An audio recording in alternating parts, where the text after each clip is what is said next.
அண்ணா சமுதாய வானொலி நேயர்களுக்கு வணக்கங்கள்.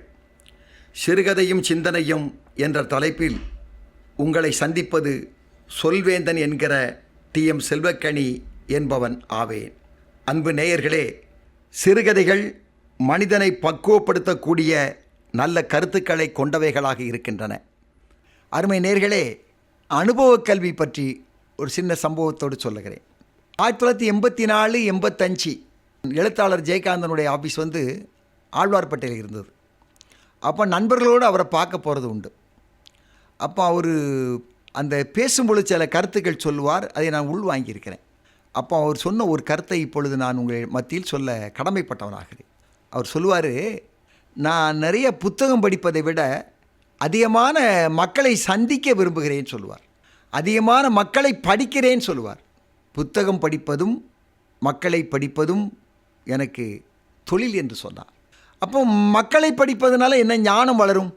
வரும். ஒரு ஊரை தெருவை பற்றி படித்தால் ஒரு ஞானம் வளரும். மக்களை பற்றி படிக்கின்ற பொழுது ஞானம் வளரும். ஒரு ஊரை பற்றி தெரிகின்ற பொழுது ஞானம் வளரும். அதில் எந்த ஐயப்பாடும் கிடையாது.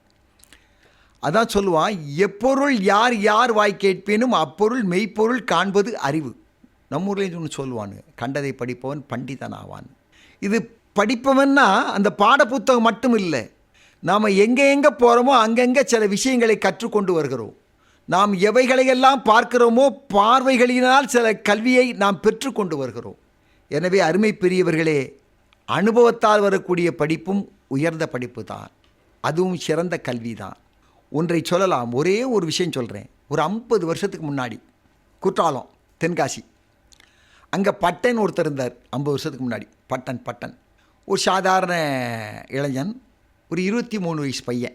திடீர்னு அவனுக்கு ஜுரம் வந்துச்சு, பிறகு காய்ச்சல் வந்துச்சு, பிறகு கை காலெலாம் வெட்டி இழுத்துச்சு, பிறகு படுக்கை ஆகிட்டான். அவனுக்கு அப்பா அம்மா இல்லை, பக்கத்து வீட்டில் சித்தப்பா. அவரும் சொத்துக்காக இவன்கிட்ட பாசமாக இருக்கார். அப்படி ஒரு சித்தப்பா அவனை தூக்கிட்டு ஆஸ்பத்திரிக்கு போகிறார். கொண்டு போகணும்ல, கடமை தானே. ஆஸ்பத்திரிக்கு கொண்டு போன இடத்துல டாக்டர் அவனை பரிசோதனை பண்ணி அவனை பெட்டில் சேர்க்கணுன்ட்டார். பெட்டில் சேர்த்தாங்க. அப்புறம் ஆஸ்பத்திரியில் தெரியுமில்ல, 50 வருஷத்துக்கும் 100 வருஷத்துக்கு முன்னாடி அங்கங்கே டீப்லாம் மாட்ட ஆரம்பிச்சிட்டாங்க. மாட்டி அவன் பெட்டிலே இருந்தான். அவனுக்கு என்னென்னலாமோ மருந்து மாத்திரைலாம் கொடுத்தாரு.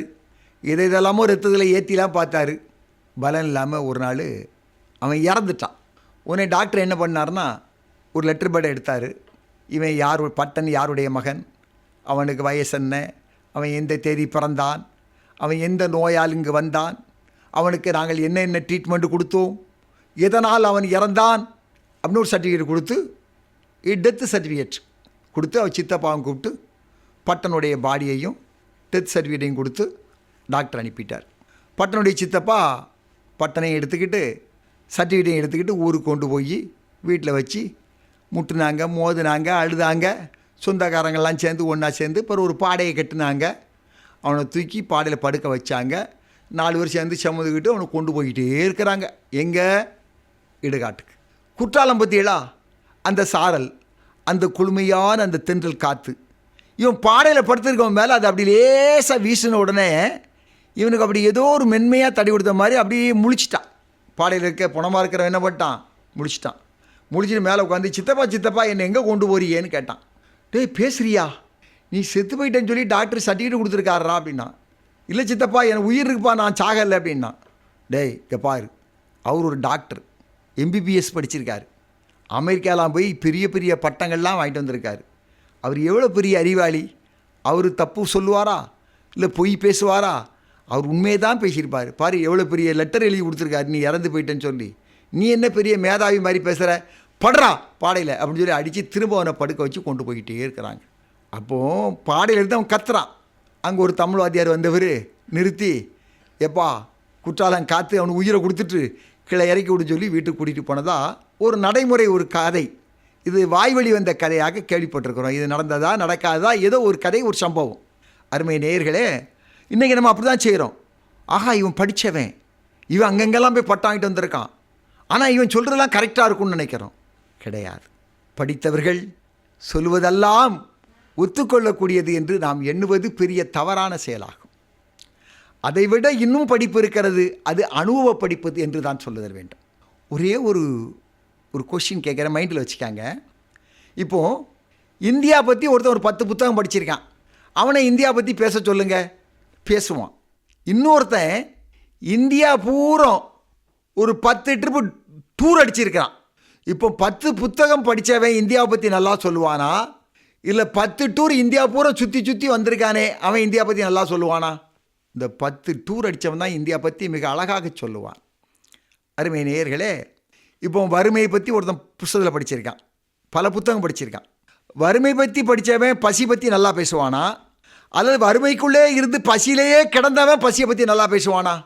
வறுமைக்குள்ளே இருந்து பசியை அனுபவித்தவன் தான் பசியை பற்றி கண்ணீர் மல்க பேச முடியும். எனவே ஒன்றை சொல்லலாம், அனுபவ கல்வி என்பது என்றைக்குமே உயர்வான கல்விதான். அருமை நேயர்களே, அனுபவ அறிவு தலைசிறந்த அறிவுதான்.